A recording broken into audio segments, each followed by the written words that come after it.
안녕하세요. 공동주택 집합건물 초보 경유에 대한 내비게이션 토TV입니다. 연말정산이 작년과 달라졌죠? PDF로 업로드했다는 점이 달라졌습니다.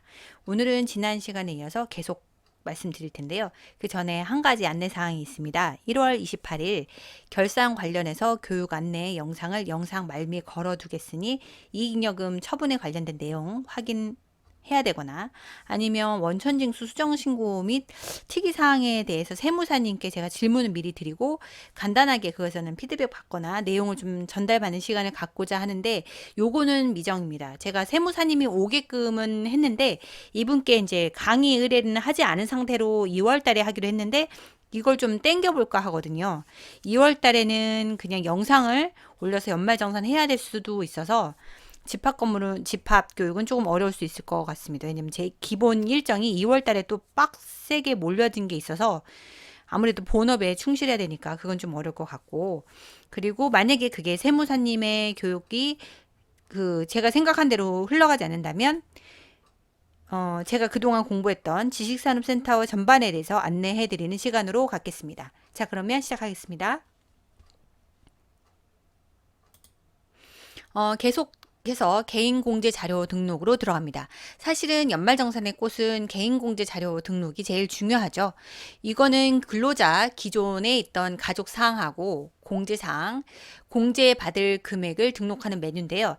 예전에 해야 되는 거는 요 앞에 있는 연근로소득 내역 등록이 제대로 들어가 있어야만 된다는 점 잊지 마시길 바랍니다. 왜냐하면 연근로소득 내역 등록이 들어가 있지 않으면 거기서 빼고 빼는데, 그죠? 빼야 될 기초값이 없는 거잖아요. 그래서 연근로소득 내역은 꼭 잘 들어가셔야 된다는 거 요거 잊지 마시고, 그러면 우리가 개인공제 자료로 들어가시면 연말정산은 기본적으로 XPERP는 업무 처리 순서대로 계속 나열됐다는 점을 기억하시고 순서대로 밑으로 내려가시면 돼요. 그래서 개인공제 자료 들어가서 그 해당하는 연도하고 조회하면 그 근로소득에 해당하는 근로자들이 쭉 뜹니다. 그래서 그 사람의 내용을 하나씩 선택하시면, 예를 들어서 홍길동 말고 고길동을 할 거다. 고길동을 더블 클릭하시고 조회하시면 이 사람의 과세 대상 급여, 비과세 뺀 금액이죠. 그 다음에 그 기존에 납부한 세액, 이거는 매월 근로자가 원천 징수된 소득에 대한 기존 납부세액이 기납부세액입니다. 이게 들어가고, 그 다음에 야간 근로수당도 들어가는데 만약에 비과세에 해당하는 야간 근로수당이면 240만 원 한도로 그거는 비과세로 들어간다는 거, 그거 기억하시고, 그렇게 해서 요 내용들이 들어가요. 이거 금액들을 확인하시면 됩니다. 근데 여러분들께서 여기 PDF 파일 업로드, 암호 없는 파일만 가능, 부양가족의 인적 공제 정보를 정확히 입력하신 후 PDF 파일을 업로드 해주세요. 이게 보이잖아요. 이거는 지금 이 화면하고 조금 동떨어져서 보여 있을지 모르지만 지금 이거는 설명하는 거는 수기로 넣는 거를 먼저 하고, 그리고 한 2개의 슬라이드가 지나고 난 다음에 PDF에 대해서는 얘기를 그때 해드릴 거예요. 그냥 얘는 잠깐 무시하셔도 됩니다. 자, 이제 부양가족이에요. 본인 거는 이미 근로소득과 기존에 납부한 세액과 4대 보험에 대해서는 자료가 끌어와졌죠. 근데 부양가족에 대해서는 이 XPRP가 알고 있질 못해요. 그러니까 우리가 이거를 적용해 주셔야 됩니다. 그래서 부양가족에 대해서 선택을 하면 요 기존 사항 입력에 대한 주의사항이 있어요. 이런 건 넘어가지 말고 꼭 보셔야 됩니다.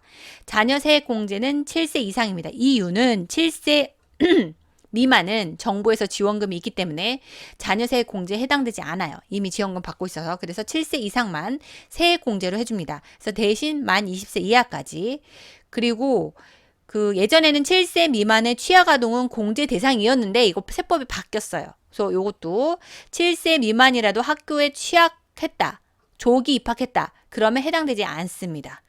그래서 모든 인적공제 기준은 출생일 기준으로 출생연도 기준입니다. 라고 되어 있으니까 이것도 보시고, 부양가족은 이미 내가 기존에 등록이 되어 있다. 인사급여의 기본 등록에서 부양가족을 넣어놓으면 그 정보가 쭉 들어가고요. 만약에 넣지 않았어. 그러면 여기 행추가를 넣고 그 사람 거를 관계코드, 내국인, 이름, 주민번호, 부양하는지 안 하는지 체크하고 다 넣어주셔야 돼요. 넣어주셔야 돼요. 근데 만약에 부양하지 않더라도, 만약에 내 자녀가 20살이 넘었어. 부양하지 않아요. 그때는 노라고 하시고, 그죠? 그 중에서 부양하지 않더라도 20세 이상이라도 내가 이 아이의 대학 학자금을 대고 있다. 내가 내고 있다 그러면 20세 이상이라 하더라도 그 사람에 대한 교육비에 대한 공제를 넣을 수 있기 때문에 부양하지 않더라도 내가 부양가족이 아니더라도 일단은 다 넣습니다. 근데 이게 기본 공제 대상이 되는지 안 되는지는 체크를 하셔야겠죠. 근데 만약에 내가 20세 이상이고 얘가 부양은 하는데 기본 공제 대상은 아니에요. 그러면 얘는 체크를 하지 않으셔야겠죠. 그죠? 그런데 이 사람이 대학 등록금이 있어. 그러면 이거는 적용할 수 있어요. 기본 공제가 아니더라도. 그런 것들 때문에 일단은 내 가족에 대해서 자료는 다 넣습니다. 부양으로 기본 공제로 들어갈 수 있는지 안 할 수 있는지 판단은 각자 본인의 기본 상식에 따라서 설정해 주셔야 되는 거예요. 이거는 얘네가 프로그램이 자동으로 그 필터링 하진 않아요. 그래서 만약에 에러가 근로자 본인 고길동 또 밑에 본인 고길동 이렇게 나오는 경우가 있어요. 이럴 때에는 인사 기본 메뉴에서 가족사항 탭에 본인이 추가로 등록이 되어 있는 경우예요. 그때는 삭제한 후 다시 작업하셔야 돼요. 그리고 인적 공제, 기본 공제를 보면 배우자는 나이도 동거도 보지 않습니다. 단 소득만 봅니다. 근로소득이면 500만 원 이하여야 되고요. 연 근로소득이 아닌 사람은 연간 100만 원 이하의 소득이라면, 소득을 적게 벌고 있다면 부양가족으로 기본 공제 설정에 yes 체크 해주시면 됩니다. 그죠? 그리고 본인은 무조건 자기는 하는 거예요. 배우자의 직계 존속, 직계 존속을 하고 직계 비속이 있는데 직계 존속은 위아래예요. 부모님. 그리고 직계 비속은 내 아래 자녀입니다. 존속은 부모님인데 60세 이상, 그죠? 그 사람은 주민등록상 같이 동거하지 않아도 부양가족 인정받을 수 있어요. 60세 이상인 경우는 기본공제 대상을 넣을 수 있습니다. 어제 본인 직계 존속 고부친 할 수 있는 거예요. 기본 공제로.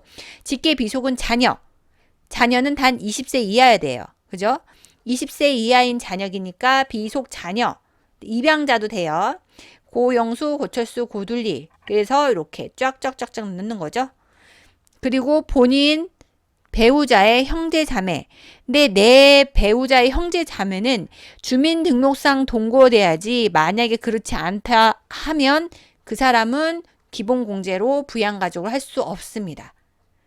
여기는 주민등록상 동거해야 되는데 부모님과 자녀는 주민등록상 동거하지 않아도 부양가족으로 보고 있기 때문에 등록상 동거가 하지 않아도 인정이 되지만 형제 자매는 안 됩니다. 동거로 들어가 있으셔야 돼요. 위탁아동, 만약에 위탁아동이 있어요. 이것도 똑같이 형제하고 똑같이 주민등록상 동거가 돼야 돼요.